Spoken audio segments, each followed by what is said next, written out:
முதல்ல ஜெபம் பண்ணுதல் ரொம்ப முக்கியம். ஞானஸ்நானம் எடுத்த பிறகு ஞானஸ்நானம் எடுத்த பிறகு நிறைய பேருக்கு ஜெப வாழ்க்கையே இருக்காதுங்க. கேட்டால் நேரம் இல்லைம்பாங்க. எங்க பொய் சொல்றீங்க நீங்க? 24 மணி நேரத்தில் உங்களுக்கு நேரமே இல்லையா ஜெபம் பண்ண? இல்லையா?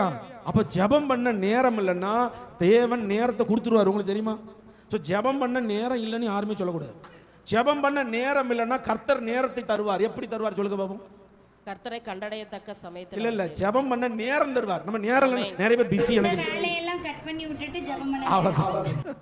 ஜெபம் பண்ண நேரம் இல்லைன்னு சொன்னோம்னா மற்ற எல்லா வேலையும் கட் பண்ணிட்டு உட்காருன்றுவார். உட்கார்ந்து செபி, ஆஸ்பத்திரியில் படுத்துக்கிட்டே செபி அப்படிம்பார். வீட்டில் கடங்காரம் வருவான், இழுத்து மூடி படுத்துக்கிட்டு செபி, செபிக்க நிறைய நேரம் இருக்கும்பாரு. அப்போ அப்படி செய்யாதபடிக்கு செபிக்க நேரம் கொடுத்துருக்கிறார். அந்த நேரத்தை ஒதுக்கணும். நான் அடிக்கடி சொல்லுவேன், தசம பாகம்னா பணத்தை மட்டும் நினைக்காதீங்க. பணம் மட்டும் தசம பாகம், உங்க நேரம் தசம பாகம். ஒரு நாளைக்கு 24 மணி நேரம்னா 2 மணி நேரம் 25 நிமிடம் தசம பாகம் நீங்க கர்த்தருக்கு கொடுக்கணும்.